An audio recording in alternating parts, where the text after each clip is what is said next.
Good evening. कल हमने rational number को नंबर लाइन पे कैसे डिनोट करते हैं वो सीखा था, और आज हम रेशनल नंबर की प्रॉपर्टीज सीखेंगे। तो रेशनल नंबर की कुछ प्रॉपर्टीज होती हैं, जैसे कि फर्स्ट प्रॉपर्टी है क्लोजर प्रॉपर्टी। इसे क्लोज भी बोलते हैं, इसे क्लोजर प्रॉपर्टी। क्लोजर प्रॉपर्टी होती है कि अगर दो नंबर रेशनल हैं तो उनके साथ कोई भी ऑपरेशन, हमारे पास ऑपरेशन क्या क्या होते हैं, हमारे पास 4 ऑपरेशन होते हैं: plus, minus, multiplication and divide.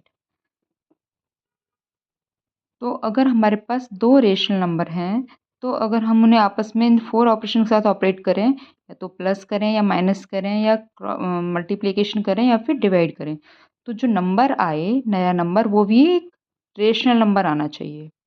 तो ये जो प्रॉपर्टी है ये हमारी किसके लिए वेरीफाई होती है?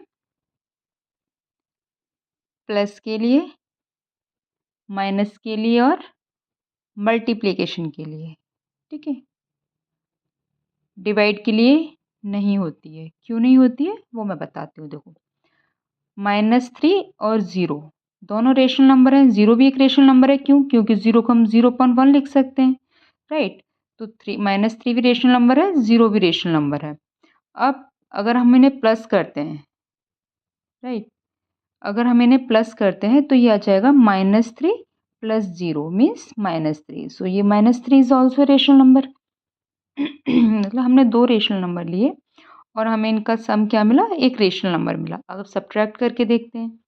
-3 - 0 क्या आया? फिर से -3 आया। So -3 is also a rational number, rational number आ रहा है। मल्टीप्लाई करके देखिए, -3 × 0 क्या आ रहा है? 0, 0 रेशनल नंबर है। ओके, अब डिवाइड करके देखते हैं। -3 divided by 0, is this rational number? No, because in rational number we can write this p, the form of p upon q, where q is not equal to 0 and p or q both are integer. So q is not equal to 0, but here q is 0. That's why this is not a rational number. So this closure property failed for division. Okay, so take another one example. -1/2, okay, and 3/2. So both are rational number, right? So when we add this 1/2 plus 3/2, it become 2/2 means 1, right? So 1 is a rational number. So this is okay for plus. And for minus, -1/2 minus 3/2, it become -4/2 means -2. -2 is also a rational number.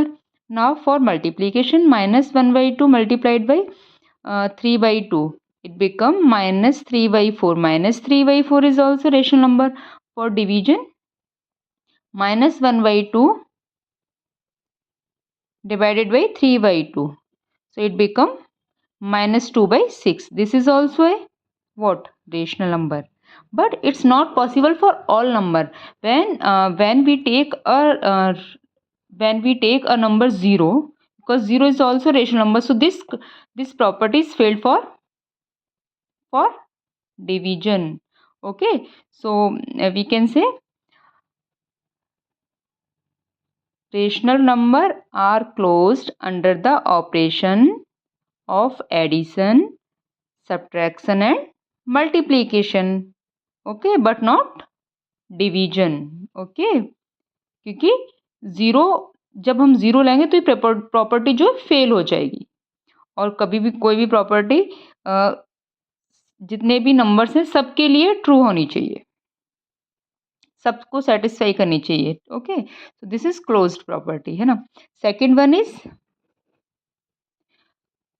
Commutative property. So commutative means अगर हम दो numbers को plus कर रहे हैं, ठीक है, उनका ऑर्डर कोई भी हो, वो नंबर का आंसर सेम ही आना चाहिए। जैसे कि अगर मान लो 3 और 5 क्या है, ये 3 और 5 रेशनल नंबर हैं। ओके, जब मैं 3 को 5 के साथ प्लस करूं तो आंसर सेम आना चाहिए। जब मैं 5 को 3 के साथ प्लस करूं तो आंसर क्या आना चाहिए? सेम आना चाहिए, राइट।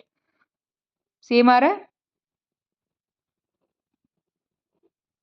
सेम आ रहा है. So this is satisfy commutative property for addition. Okay, for subtraction numbers are same. 3 minus 5 ये किसके इक्वल आना चाहिए? 5 माइनस 3 के. Is this equal? ये क्या होगा? -2 और ये +2. दोनों इक्वल है? नहीं, ये इक्वल नहीं है. तो ये प्रॉपर्टी यहाँ फेल हो रही है. ठीक है, इसका मतलब है कि जो कम्यूटेटिव प्रॉपर्टी है वो सब्ट्रैक्शन के लिए फेल है. मल्टीप्लिकेशन के लिए चेक करो. 3 इंटू 5, 3 इंटू 5 किसकी इक्वल आना चाहिए? 5 इंटू 3. Is this okay? 5 3 ज़ा 15, 5 3 ज़ा 15 इक्वल आ रहा है. राइट. सो मल्टीप्लिकेशन के लिए भी कम्यूटेटिव प्रॉपर्टी जो है सेटिस्फाई हो रही है. ओके, अब चेक करते हैं डिवीजन के लिए. 3/5 क्या ये 5/3 के इक्वल होगा? नहीं. तो जो हमारा रेशनल नंबर की जो कम्यूटेटिव प्रॉपर्टी है वो सिर्फ एडिशन और मल्टीप्लिकेशन के लिए है, सब्ट्रैक्शन और डिवीजन के लिए नहीं है, सेटिस्फाई नहीं होती है.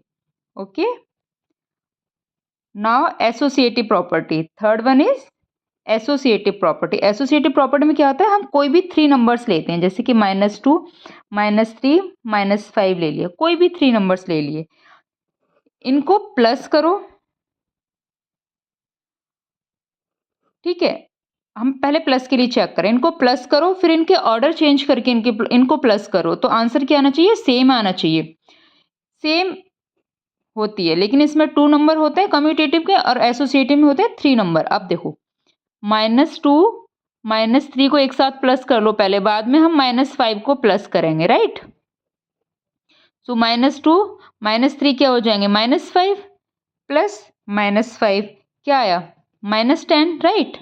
और अगर हम इसका ऑर्डर चेंज करें, ऑर्डर चेंज करने का मतलब है 2 प्लस -3 प्लस -5. अगर हम ऐसे करें तब भी आंसर सेम आएगा. ठीक है, तो ये प्रॉपर्टी एडिशन के लिए सेटिस्फाई रहती है. एडिशन की प्रॉपर्टी इस रूल को पास करती है, एसोसिएटिव को. और सेम मल्टीप्लिकेशन के लिए होता है, लेकिन डिवीजन के लिए और सब्ट्रैक्शन के लिए ये प्रॉपर्टी भी नहीं होती है. तो जो रेशनल नंबर है वो एसोसिएटिव होते हैं for multiplication and addition. Same जो रेशनल नंबर है वो कम्यूटेटिव होते हैं एडिशन के लिए और मल्टीप्लिकेशन के लिए. ओके, आगे की जो प्रॉपर्टीज हैं वो हम बाद में करेंगे. अगर आपको नोट करना है तो ये प्रॉपर्टीज मैंने यहाँ पे नोट की हुई हैं, आप इन्हें इस तरह से नोट कर सकते हैं. ओके, यहाँ पे ABC कोई नंबर लिए हुए हैं. Thank you.